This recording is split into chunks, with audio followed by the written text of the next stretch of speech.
Следующее слово предоставляется представителю Верховного суда Кыргызской Республики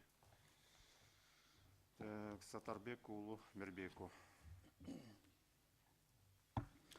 Уважаемый суд, Верховный суд Кыргызской Республики, изучив ходатайство волосатую об интересах гражданина Осинцева ЕВ о признании неконституционными и противоречащими положениям части 2 статьи 206 Гражданского процессуального кодекса Кыргызской Республики, часть 3 статьи 96 Конституции Кыргызской Республики сообщает следующее. Статья 206 ГПК предусматривает, что суд по своей инициативе или по заявлению лиц, участвующих в деле, исправить допущенные в решении описки явные арифметические ошибки. Вопрос о внесении исправлений разрешается судебное заседание с вынесением определения. Лица, участвующие в деле, извещаются о времени и месте судебного заседания, однако их неявка не является препятствием для рассмотрения вопроса о внесении исправлений. В соответствии с требованием данной статьи, исправление описок или явных арифметических ошибок, допущенных судом в тексте решения, это одно из предусмотренных в законе способов исправления судебного решения. Описки бывают связаны с искажениями, допущенными при написании отдельных слов и выражений, или фамилии, имени, или лиц состава суда и лиц, участвующих в деле, а также иных участников процесса по конкретному делу. Следует отметить, что под видом таких исправлений нельзя вносить поправки, меняющие существо первоначального решения. В связи с чем исправление судом опечаток и арифметических ошибок допускается без изменения содержания решения, тех выводов, к которым пришел суд на основе исследования доказательств, установления обстоятельств и применения норм закона. Исправление ошибки или описки не должно изменять содержание судебного решения. Закон не содержит каких-либо ограничений в сроках для совершения действий по исправлению вынесенного решения. Однако следует исходить из того, что исправления могут быть осуществлены в пределах сроков для определения решения к исполнению, предусмотренной статьи 408 Гражданского процессуального кодекса Кыргызской Республики.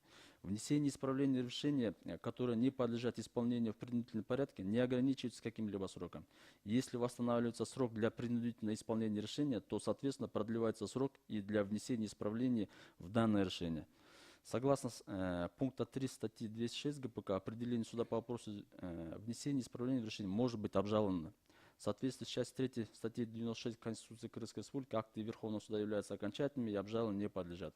Исправление допущенных в решении описок и явных арифметических ошибок никоим образом не нарушает права и обязанности граждан и не противоречит части 3 статьи 96 Конституции Кыргызской Республики. С учетом изложенного, Верховный суд Кыргызской Республики считает, что ходатайство волосатого в интересах гражданина Осинцева его необоснованно и подлежащим оставлению без удовлетворения. У вас все? Можно, да, дополнить? Да, конечно. Вот, по поводу, уважаемый представитель, по вашему вопросу, хотелось бы ответить. У меня на руках имеется постановление Верховного суда от 24 июля 2017 года. Здесь постановление было оставлено в силе судебного акта первой и второй инстанции о внесении и исправлении в решение Октябрьского районного суда от 17 февраля 2012 года.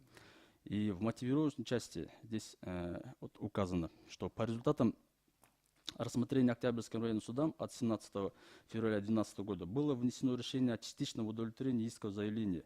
Однако в описательно-мотивировочной и результативной части в указанном решении ответчик Осинцев Евгений указан как Викторович, тогда как в ID-паспорте за персональным номером он указан как Осинцев Евгений Владимирович, 19 марта 1964 года рождения. Вот по поводу, кто должен был вносить изменения, согласно данной статье, правильно указать, что не указано, кто именно должен. Но наши суды применяют данную статью по аналогии с другими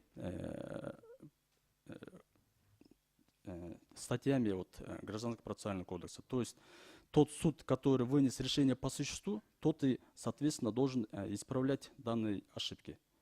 По аналогии закона применяется. Спасибо. И именно в этой связи ГПК предоставляет право обжалования определения о внесении исправления в вышестоящий суд.